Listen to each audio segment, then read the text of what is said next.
Okay, so title of today's topic is, wait for it, no, Maror as a philosophical theme of Pesach. Yeah, we were going to do pretty well, but I didn't have time. So the reason why, I chose this topic because I feel like Maror is the least discussed of the major themes of Pesach. What's the closest thing to Maror that people do discuss a lot? Slavery, right? But no one discusses bitterness, right? And I think people just make the assumption that the Maror is like the object. You know, we have Pesach, Matzah, and Maror, right? And they assume that the Maror is representative of slavery, and then they just talk about slavery. But the way that the Torah is framing it is bitterness. So that's what I want to focus on and try to figure out what the theme is. So two simple goals. First one's the main goal, is just to explore Maror as a philosophical theme. And I'm going to present my theory about it. But we can, take the theory wherever it goes. And the second one is I'm going to demonstrate a methodology technique for learning Torah B'Ksav that I feel like doesn't get enough attention. And I feel like this is a good example of how to use it, okay, that you could use elsewhere. All right, so let's just go over in the Haggadah what the Haggadah says about Maror, because that's like the, best place to start, right? This is like what we're halakhically supposed to say. So this is from a Mishnah in Psachim, almost verbatim. And it's in the Haggadah. We read this every time. Gamliel used to say, whoever has not explained the following three things on Pesach has not fulfilled his obligation, and they are Pesach, Matzah, and Maror. Contrary to popular belief, even though it says Kol Shlo Amar Shlosha Devarim, it really means to explain it.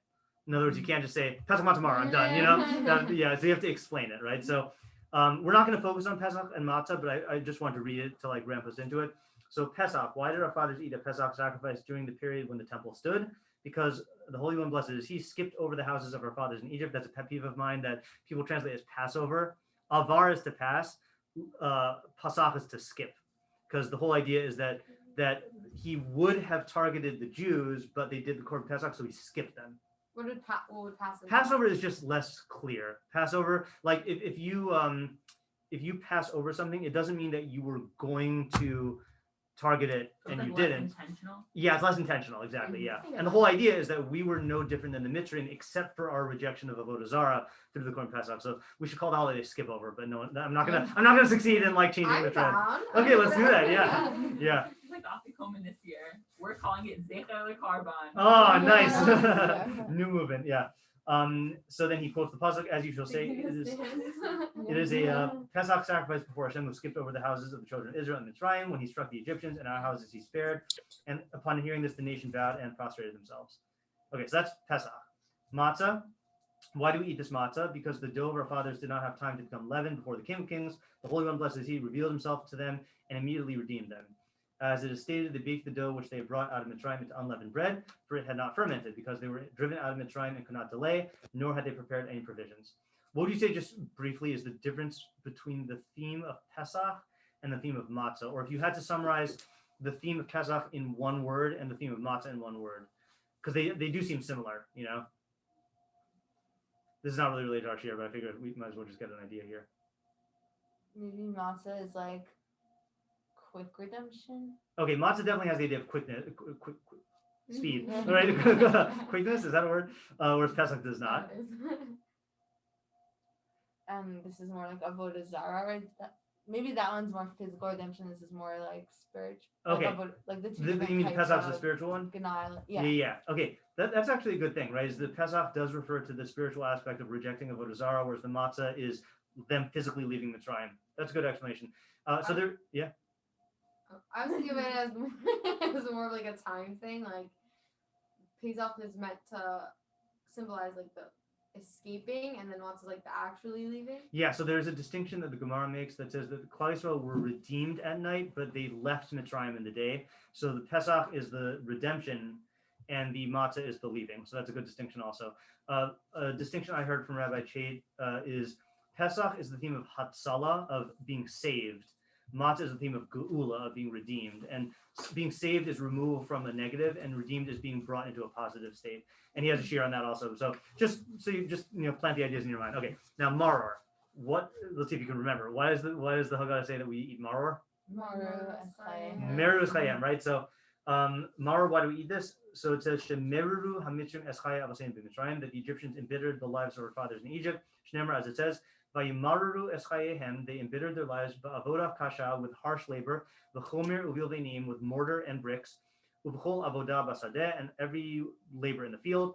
Is kol avodas asher avdu b'hem befarach. All the labor which they made them do was befarach, which we're not going to translate right now. Okay? So, what basic questions can we ask about Maror as a theme as it's presented here? Like, it doesn't seem like to be a major theme. Okay. It seems to be like adding to the aspect of slavery. Yes, right. So it is a weird, it's a feature of slavery, but you would think maybe like the Torah should have picked something that like is about slavery itself, you know, and then like Maror is just like one aspect of it. Also, like, okay, well, yeah, we'll get back to that in a second. Okay, good. And then just in terms of a shot question, what phrase can you ask on they embittered their lives? What does that mean? What does that mean? Yeah, what is it? These were bitter seems so like you're just a little bitter. Yeah, exactly. Like, Yeah, exactly. minor. Yeah, okay, good. Like, Yeah, so I think the questions that I formulated here are spread out among everything that you guys are saying. So number one, what is the bitterness? Okay, there's different types of bitterness, and bitter can mean different things. Like you could be bitter about someone insulted you. You could be bitter about like something you have to do. So what does the Torah mean by bitter? And then what exactly is the nature of that emotional experience? So this is just asking like, what is the emotion of bitterness that they went through? Second one is more like what Ayala and Elisheva were saying. Why is this the quality of the servitude that Hashem chose to memorialize? In other words, maybe he should have said like oppression or pain or suffering or agony. Bitterness, like Elisheva was saying, is like tame. It's like a very, tame, right? It's tame compared to those other qualities. So why do we focus on bitterness? And just use an analogy here, like, and not that the two are comparable exactly, but let's say like you ask someone to name emotions that they went through in the Holocaust. Suffering, starvation, terror, bitter. Like bitter is not a thing. I mean, maybe they would use it, but it's just not the first word that springs to mind. So it's just a weird thing. Like it's a weird thing to focus on. Also, when it was talking about it in the Pesach, it didn't. I don't know why you were saying like it sounds like it's about other things. Because to me, it just sounds like it's talking about purely like the labor of the slavery. Okay. So this is going to be our first step. Our first step to answering both questions is to look at the pasuk. So the context of the pasuk is broader, but I want to look at the immediate context, and you'll see why I'm choosing this. Okay. So it says Vayimara es chayehem. Okay. Oh, and so there's one pasuk we didn't read. So Yud Gimel, Vaya'avidu Mitzrayim es bnei Yisrael befarech. So the Egyptians enslaved Bnei Yisrael bifarech, there's that word again, and then it explains Vayimaru es chayehem ba'avoda kasha b'chomer uvilvinim uv'chol avoda basadeh, and then it summarizes is kol avoda sam asher avdu b'hem befarech. All of their avoda was with befarech. So what does it seem is going to be the key to understanding Maror? Befarech, right? So because everything else is just explaining the particulars, like how did they bear their lives? Oh, with harsh labor, mortar and bricks, and labor in the field. But the quality of the avoda that they did was befarech, and that seems to be a clear theme in the pasuk. Okay, so that's another question. Yeah.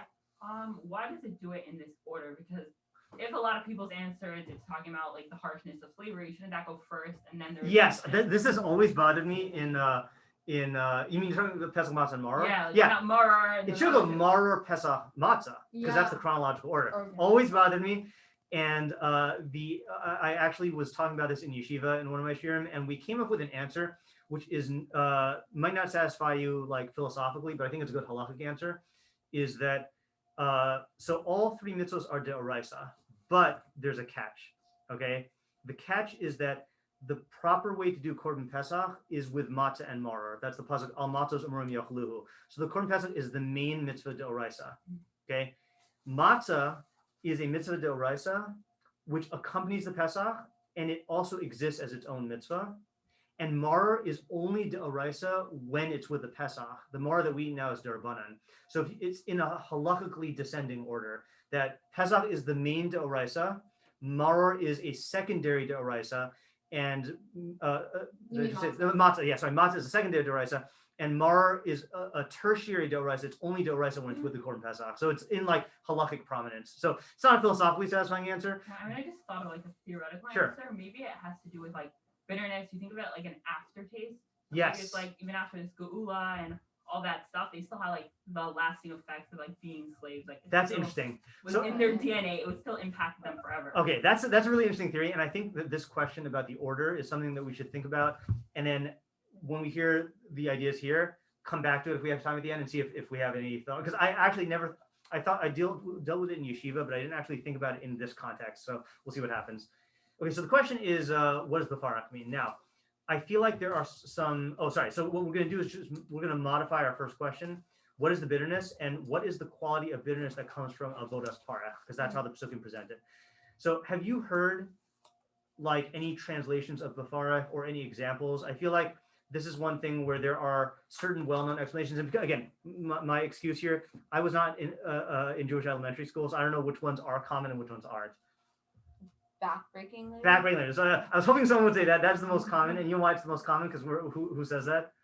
Rashi. Okay, right. So Rashi says befarach is harsh labor that crushes and breaks the body. And he's learning it that the word, part of the difficulty, by the way, is parech is an unusual shoresh.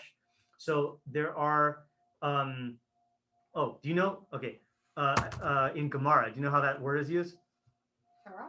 Yeah, that shoresh. Pircha in Gemara is like a kushya, is like a question, you know, the difficulty.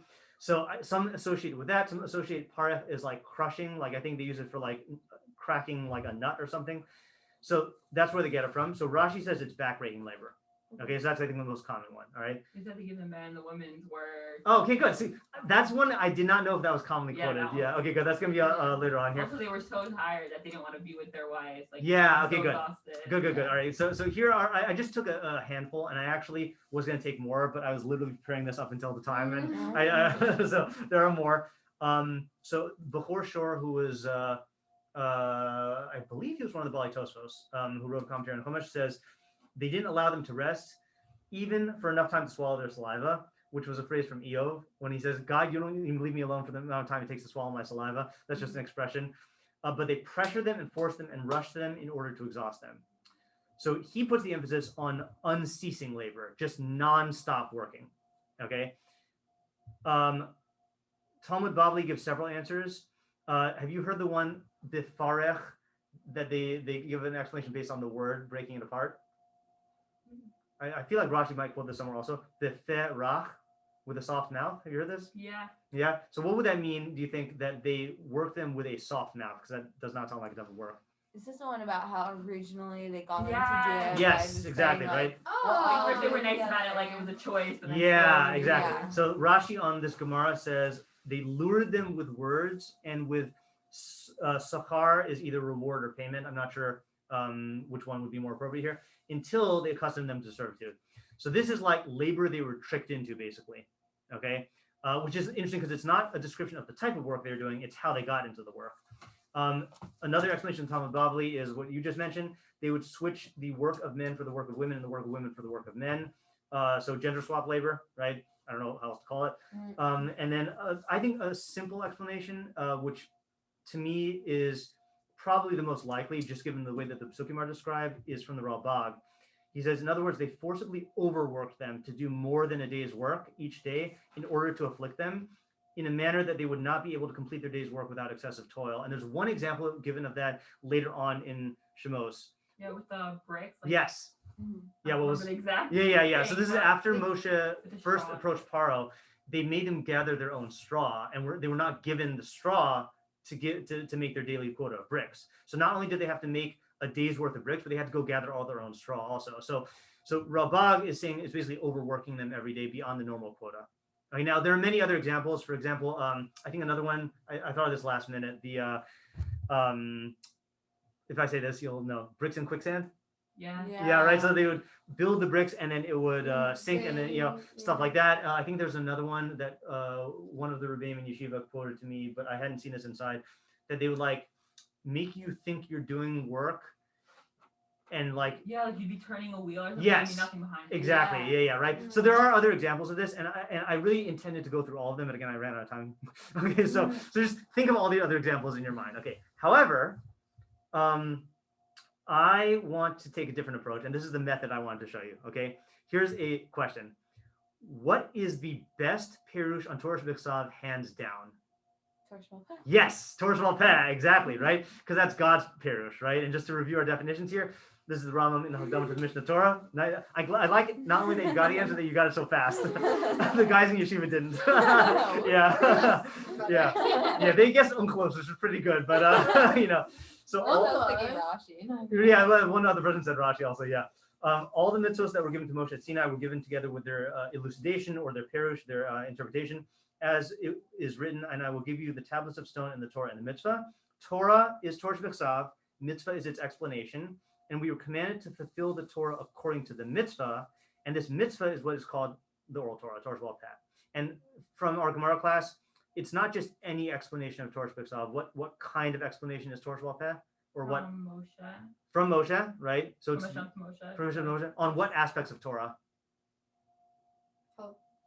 Yep. So yeah, halachos. Okay, so Torah Sheba'al Peh, what was it? All right, Midrash Agada is not. Midrash Agada is not from Moshe at Sinai. Yeah, okay, good.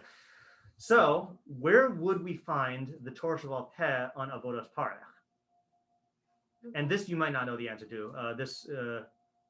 Yes.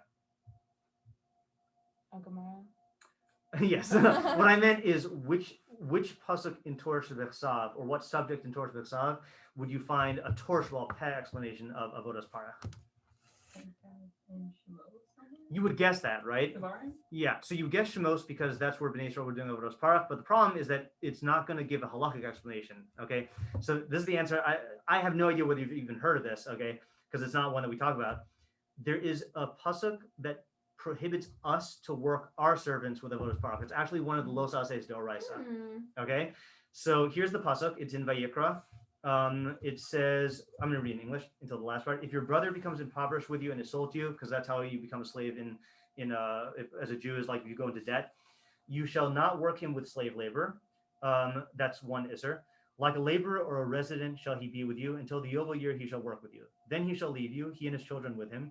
He shall return to his family and to his ancestral heritage shall he return. For they are my servants, with a capital M, whom I have taken out of the land of Egypt. They shall not be sold in the manner of a slave. That's another isser. Then it says, Lo sirde bo b'farach. You shall not subjugate him through avodas, through parech. I actually added the word avoda there. V'yarez melekach, you should fear God. So there has to be Torah Sheba'al Peh on this because this is an actual los ase, right? There's Torah Sheba'al Peh on every single mitzvah? Every single mitzvah, because otherwise we wouldn't know how to do it. Yeah. Or we wouldn't know that we're doing it the right way, because that's like the difference between the Tzedukim and us, is that the Tzedukim have the Torah Shebechsav and then they come up with their own explanation, whereas we say that God gave us the explanation, and even though you could explain it in other ways, we do it the way that God commanded. Okay, so here is the halacha. Okay, this is in Rambam. So the answer. So now the question is, what is the Torah Sheba'al Peh definition of avodas parach? Okay, and like much of Torah Sheba'al Peh, not Gemara, like much of Torah Sheba'al Peh, it's very clear. Okay, Rambam says like this: every kol eved ivri asur la'avod bo avodas parach. I'll just read in English. It is prohibited to work any Hebrew servant with avodas parach. What is avodas parach? Zo avoda she'in la kitzba. It is a task that has no set limit, or if you want to say the word parameters, might be better. Or avoda she'ino tzarech la, or work which is not necessary, which or which he has no need for. Ella tihye machashavto laha'avido bilvad. His intent is just to work him, shelo yibato, so that he shouldn't be idle. And we have a phrase in English to describe that. What kind of work is busy work, right? Oh no, I thought you were going to say Sisyphean. Oh, Sisyphean task. Yeah, you're right. Yeah. Oh, so that's interesting. That's interesting. Yeah. So I'm glad you brought that up. I wasn't thinking about that. That term's going to come in handy later on. Okay, I'll try to remember when we get there. So now the Rambam gives examples. Okay, from here the sages said that one should not tell him, dig under these vines until I come back. Okay, like just keep digging until I come back, because he didn't give him a set limit. Rather, he should say, dig until 4 o'clock, or dig until like you've reached 5 feet of earth.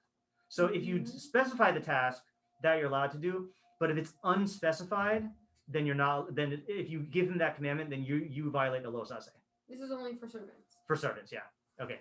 I mean, clearly, if you did it to another Jew, that would be bad. But but it's not. The los ase is specifically for how we treat our servants. Okay. Another example. Likewise, he should not say, "Dig in this place" if he doesn't need it. Right. So just dig a hole. Right. Even to command one slave. Oh, this is interesting. Even to command one slave to heat up a cup of water or to cool it off. So meaning something that is like a very small task. If he doesn't need it, then it's prohibited, and he transgresses a negative commandment. As it is stated, do not subjugate him with avodas parach. This teaches that he may only do for him something with a set limit, which is necessary. So those are the two qualities you need to be legitimate avoda, is set limit and necessary. Okay. And not only is it usher for us to work a Jewish slave with avodas parach, there's a separate los aseh. He says, similarly, if a Hebrew servant is sold to a non-Jew who imposes avodas parach on him, the Jews are commanded to prevent him from doing so. So this is a mitzvah aseh, okay, is it an aseh? No, sorry, it's another los aseh, sorry. If it expresses itself in the commandment. So let's say like Leah goes into debt, gets bought by her non-Jewish neighbor, okay, and I overhear the non-Jewish neighbor say, oh, heat up this water for me, now cool it down, now heat it up, now cool it down.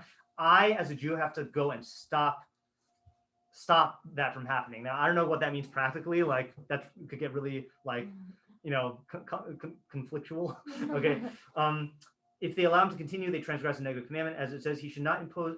I just copied our school translation. They translate as excruciating work. That's not bad given what we're saying, but I'm going to come up with a better one. Upon him before your eyes.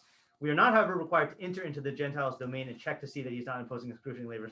No hiding under the bed to make sure that they're not doing it. This is implied by the term "before your eyes," meaning when you see. So it's a limit. Okay, fine. So just to review, so what is the halachic definition of avodas parach?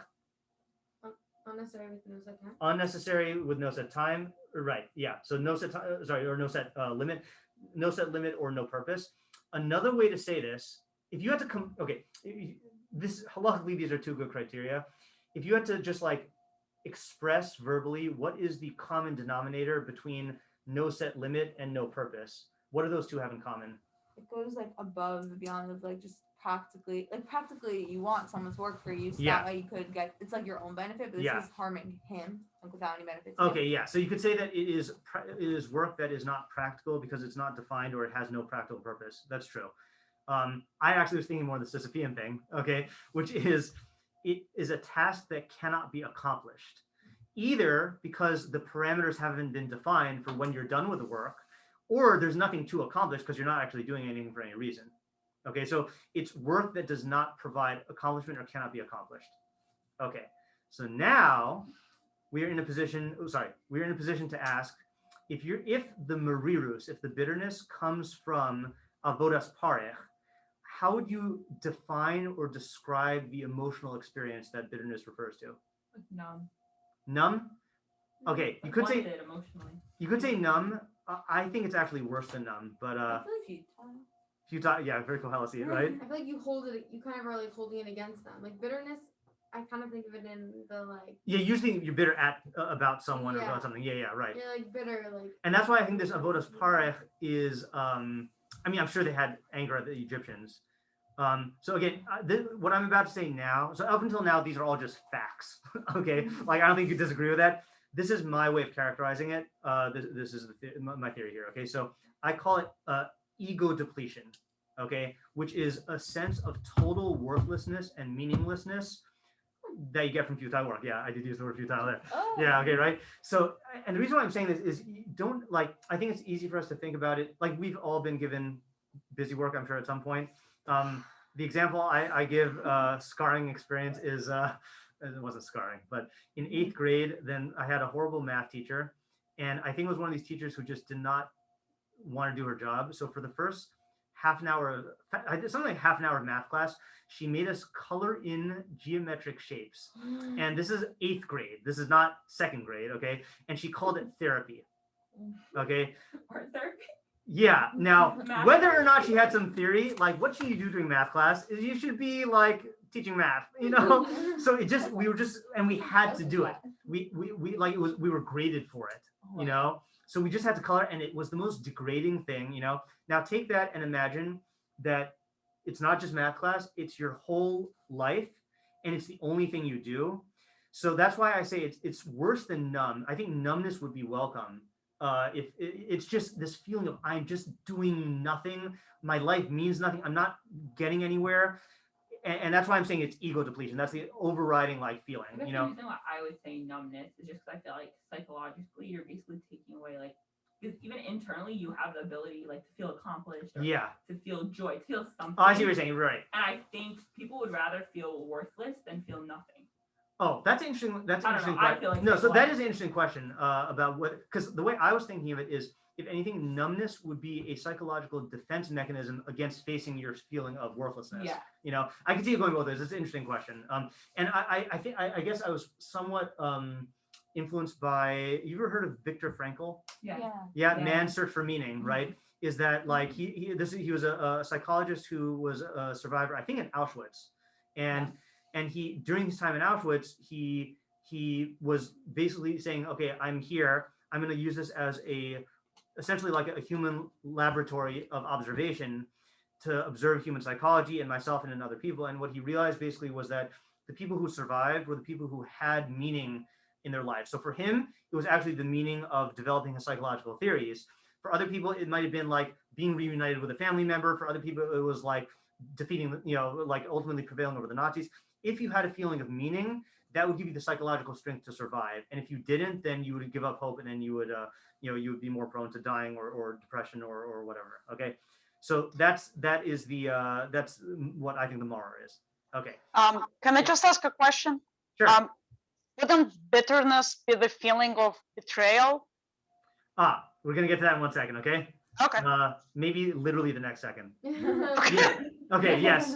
So I think now, if you look at these, and if you look at the other examples, what do all these things have in common? Degrading. They're all ego depleting labor in different ways, right? So the interesting thing, and I think it puts a different spin on them. So the backbreaking labor, the thing is that it is harsh and it has physical pain, but guess what? Olympic athletes work themselves to the point where their body breaks. But what makes that endurable and desirable for them is because they have a sense of accomplishment. Unceasing labor is very annoying, but what makes it painful and what makes it psychologically torturous is that you have no moment's rest, no regard for your own weakness. Like I need to replenish myself. No regard for you're basically being worked like an animal. Labor they were tricked into. So to say what Ilana said, that's ego depletion of betrayal. You said you were going to pay us and this would be like a dignified job, and then you tricked us into giving up our freedom. So it's that, again, it's another blow to the ego. The gender swap labor is an interesting thing. I mean, conceivably, like there are versions of that I don't think are ego depleting, but I think if you took a woman and you made her make bricks in the mud in Egypt, that would be viewed as a degrading thing. Or if you took a man and made him I don't know what the Egyptian women did, water from a river. Yeah, something like, yeah, exactly. I was thinking even worse stuff. Yeah, it could be. Wanted to do Right, it definitely could be worse stuff. That's another type of degradation, another type of ego oppression, and then overworking them every day also is similar to the first one. So and I think psychological betrayal with the gender swapping, because you're taking away their sense of identity. Oh, that's also true, right? It's tied to You're identity, right? Everything they have, any internal motivator or happiness, gone. Yeah. No identity, no meaning. That's a good point. And you see, here's a weird example of this, but you see in either pranks, game shows, like college hazing rituals. Let's say you take a man and you make him put on a maid's outfit. It's like an embarrassing, shameful thing, even though it's just clothing. You're stripping them of their identity. So it can be very degrading that way. And then the other example is also of the crank, and then you find out that you didn't accomplish anything, or the futility of putting the bricks in the sand and it just sinking down. The point from all of this is that there were lots of bad aspects of the Egyptian slavery, but I think that we don't fully appreciate that it was the crushingness of the ego, that they just felt no accomplishment, they felt totally worthless. That was really the most oppressive dimension. Okay. So now the question is, I guess I started to answer this, but the question is, why is this the thing that we choose to highlight? Because again, you could still say that maybe the Torah should have focused on the I don't know, the fact that the Egyptians worked us to death or killed the babies, and maybe we should have had wine on the Seder plate as blood or something. I don't know, some other thing, And this is a question that is speculative. Okay, I can't prove the answer to this, but why would this be a theme to highlight? Maybe because these three things are all different categories of like gnus, that's what it is. Yes, yeah. Like of like to show like the contrast between the bad and good. So like we said before, Pesach is about the avodah zarah type of thing, Yeah. that, like spiritually, I guess you could say. And matzah is maybe like physical labor. Yeah. And then Maror is maybe like psychological or Ooh, that's nice. labor. That's 'Cause nice, this actually. Is all like, it's like ruining your sense of like humanity. Yeah. Oh, let me say that again. That's really nice. So Pesach is the intellectual, philosophical, metaphysical, whatever, right? Is the avodah zarah, that we were enslaved by the avodah zarah religion of the Mitzrayim and the superstition and all those fears and anxieties. And Korban Pesach took us out of that towards avodah Hashem. Matzah, the Pesach, the Haggadah says is how quickly we were taken out. That's the physical freedom, that we were physically released. And then Maror is the psychological oppression. That's really good. I mean, it's still interesting though, because like the way you're describing it, the Pesach itself and the matzah itself represents like the transition, but Yeah. Maror, it's not really a transition. Yeah. It's just, Yeah. Well, so if you want to put it in It never transition, left. That's my theory. Yeah. I think this is still in us till today. Oh, okay. Oh. Okay, so I'm going to supplement that at the end of the shiur, because I gave shiur on something with that last night that I think fits with what you're saying. Yeah. If you want to talk about the transition, you could say that Maror was the negative state, Matzah was the positive state, and Pesach was the thing that was the ticket out. You know. Here's an answer. I like that your intuition went to the gnus thing. So let's just quickly review those halachos. Okay. The Gemara says, "Masku b'gnus u'masayim b'shavach." Start with degradation and conclude in praise. And this is talking about in the Sipur, in the story. My gnus, yeah. What is a degradation? So that's the machlokas. Rav Amar mitchila ovdi avodah zarah hayu avasenu, or avodas gilulim hayu avasenu. Rav says that our fathers worshipped avodah zarah. Shmuel Amar Avadim Hayinu. Shmuel said that we were slaves. Okay. Rambam says one needs to begin. This is how he paskins. One needs to begin with degradation and conclude with praise. How so? He should start and tell that. I forgot if we read this exact halacha. Check out how he spells out the transition here. It's really cool. He should start and tell that in the beginning, our forefathers, in the time of Terach and before, were deniers of Hashem. Actually, read it in Hebrew. Kofrin, they were deniers. V'toin achrei hahevel, and they erred after nothingness. Rodfin avodah zarah, and they chased avodah zarah. U'masayim b'das ha'emes, and we conclude with the true religion, shekirvanu hakadosh baruch hu la, that God brought us close to. Meaning like kiruv, God did kiruv, you know. V'hivdilanu min hatoim, and he separated us from the those who stray. The kirvanu liyehuda, and he brought us close to his oneness. Were you saying something?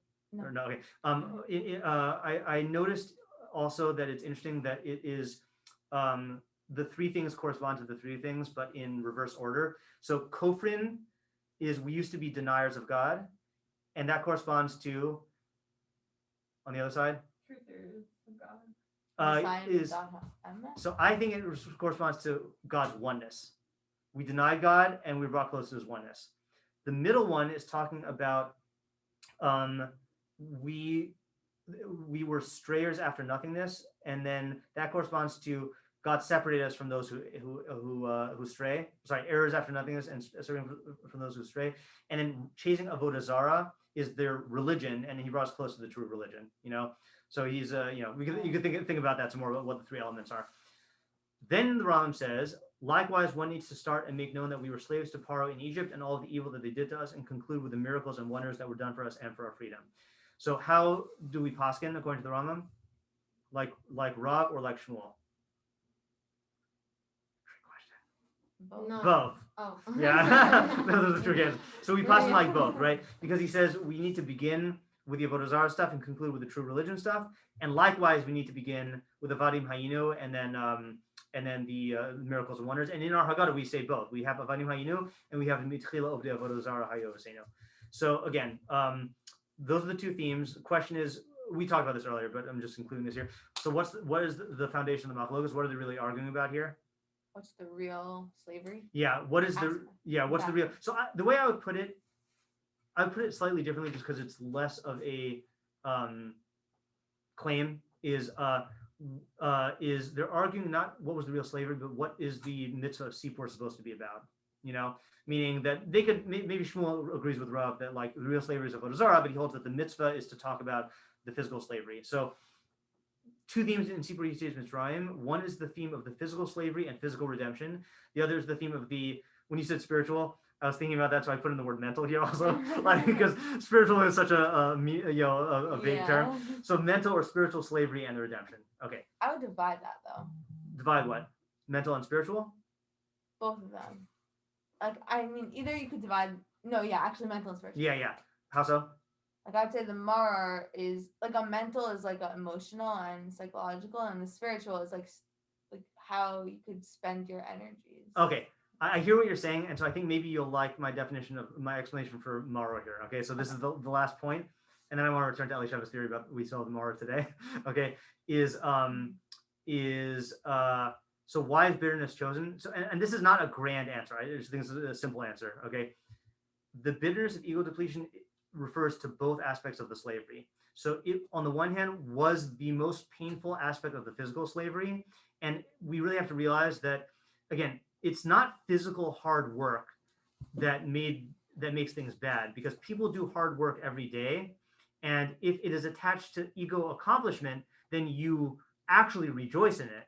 It was the fact that this was work, physical hard work, that completely crushed their sense of self-worth. So psychologically, it was the worst aspect of the physical slavery. And then the other thing is that it's the antithesis of the mental and spiritual freedom, in the sense that what did God give us as the culmination of Yetzias Mitzrayim? Torah, right? And Torah is what gives us our true sense of self-worth, to actually like actualize ourselves as a real human being, to be attached to something real and genuine. Any sense of actual accomplishment, I mean, this Koheles would agree with this also, is in actually pursuit of reality and of the values of objective goodness. So Maror is the being deprived of a sense of meaning in life. So it was, in other words, Maror is the bitterness of ego depletion, which was the most painful aspect of the physical slavery and the most damaging aspect of the mental/spiritual slavery. And that's why we choose it, because it's for both of them. You're saying it's like the common denominator? It's the common denominator, yeah. And it touches upon both aspects of the thing. Now, I actually, just go on record, I like the answer that you gave about the spiritual and physical and psychological. And I probably, if I'm giving explanation, will probably go with that instead of this one. I hadn't thought of that before. That's a really good. It's a really good explanation. But when I was just thinking about Maror itself, this is what I thought of. The more I learn about Pesach, the more I feel like even a hapaku should have been used for Pesach. I know, right? Truthfully, you know where we say that though? It is actually the theme of Pesach. The first parak of Hallel is about v'nahapachu. We end with mikimi me'afar dal me'ashpos yarim evyon lahoshivi im nedivim im nedivemo, which means that God lifts up the poor from the dust, and the impoverished from like the trash heap, and he seats them with the nobles of his people. Mm-hmm. So that is the theme. It's not actually the complete the Nahavachu, but it's similar to that. Yeah. So that's where it expresses itself in Okay, now Elisha's thing about we still have the Maror in us now. So I do think that there is now this part is not part of the, this is just a takeaway lesson. Oh, in fact, let's do takeaway lessons and I'll add that to the takeaway lesson. Okay. Oh, you know your slides.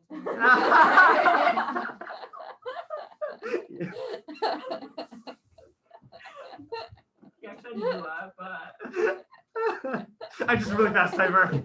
No, what's cool? Yeah. Okay, so just two takeaway messages. Okay.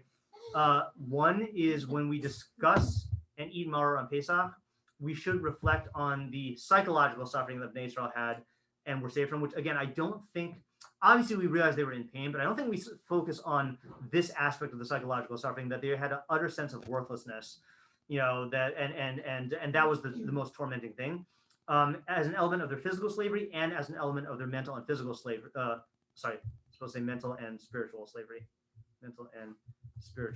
right? Because they had no meaning in their lives. They were just slaves. Okay. Hold on here. So then, I mean, this is, I don't think it's a question for now. Yeah. But then, like, they didn't really have a choice. If anyone's offering them any type of, like, they don't, it's not like they chose they realized the truth of Torah. Not at this point, correct. And that's why we have a lengthy transition period of the 49 days of the Omer, and then a separate Chag for acceptance of Torah. And that took a long time. It took a long time, and really longer than that, because they struggled in the whole 40 years in the Midbar. But this was the beginning. This was why they were taken out. So we focus on Torah here, not because that's the theme, but because that was the driving purpose of taking us out of Mitzrayim to prepare us to get the Torah. Yeah. And then the second thing is in terms of the gratitude, okay, is I think that when you think about Maror, you should reflect on the fact that because of the Geula that God did, we are not in a state of Merirus today. Okay, and again, that's not been true for all of Jewish history. I mean, we've had some bad patches, but today I think we can say that we are not in a state of this type of ego-depleting day-to-day drudgery. And he gave us the Torah, which is a regimen that allows us to live lives of meaning, truth, and real self-worth. And that's something to be grateful for. So Maror does help us to appreciate the good as well as like think about the bad. Now, the work that remains to be done is, are we really aligning ourselves with that? Are there things we do in life that are either forms of ego depletion that we are subjugated to, or things that we impose upon ourselves, like koheles, of like chasing after things that we can't accomplish, or trying to pursue goals that like don't give us what we want. You know, there are still forms of mental slavery or spiritual slavery that we are in.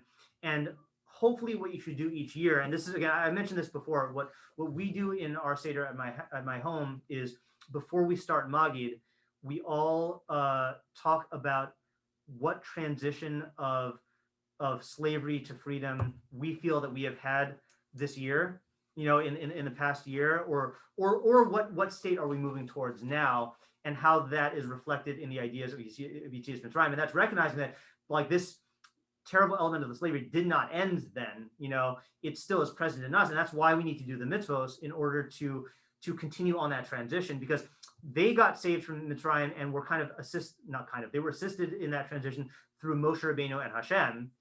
We have to do it through the mitzvos and through the sipur and continually work on ourselves. And that's why it is a mitzvah to remember Yetzias Mitzrayim every day, that on the night of Pesach, you like focus, you go all in on thinking about these themes, but then every day you strengthen that memory and that goal to keep on moving on your own personal path from slavery to freedom.